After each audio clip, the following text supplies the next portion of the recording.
Here at the end of the Earth, it still feels like a place for raw exploration and adventure. It's vast in all directions and ground zero for some of the biggest questions we have about the climate. But when we decided to make a series about the frozen places on Earth, we knew there would be one hurdle we would need to jump over first. What is the cryosphere? The what? Ooh. I have no idea. While I'm aware of the cryosphere, I don't actually know what it is. It has something to do with ice. All right, that's all I got. How do you get people acquainted with the cryosphere when most of us don't even know what it is?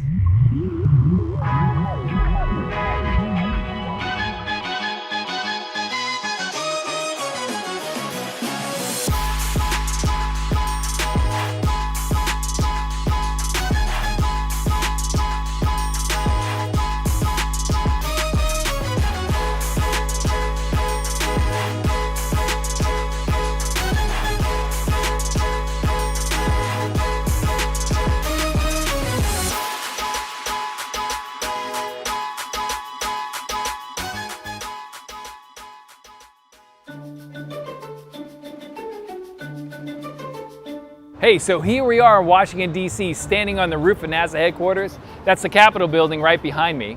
And what headquarters does is kind of serve as the focal point to connect the dots. That's Dr. Tom Wagner, NASA's cryospheric program scientist at headquarters. In short, Tom is responsible for making sure NASA knows what the current status of the cryosphere is. The cryosphere is everything from the snow that falls by your house to the icy reaches of the Himalayas, to the big ice sheets of Antarctica all the way at the South Pole, and also the frozen ground of the Arctic, and even some of that frozen ground that's currently under the ocean.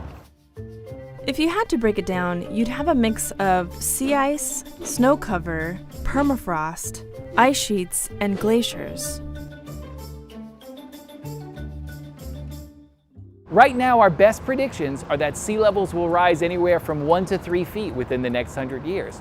3 feet of sea level rise has the potential to displace about 100 million people, which is a lot of people that need to find new homes. Our current reality places us at a near tipping point, and the cryosphere is playing a huge part in that delicate balance. So one of the things people don't know about NASA is that we study the Earth, and we've been doing that since NASA's inception back in the 1950s.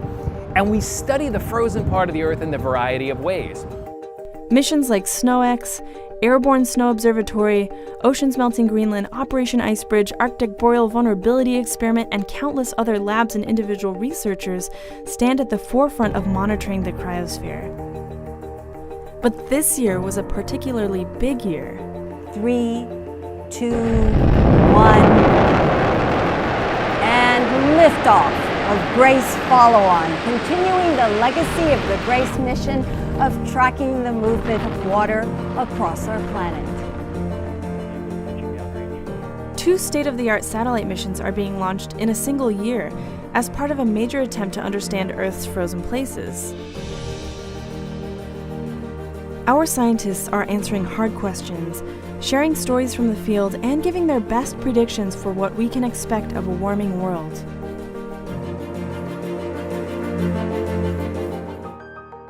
We're taking you with us as we follow NASA explorers on their journey to the frozen ends of the Earth as they study our rapidly changing world from satellites, planes, and boots on the ground.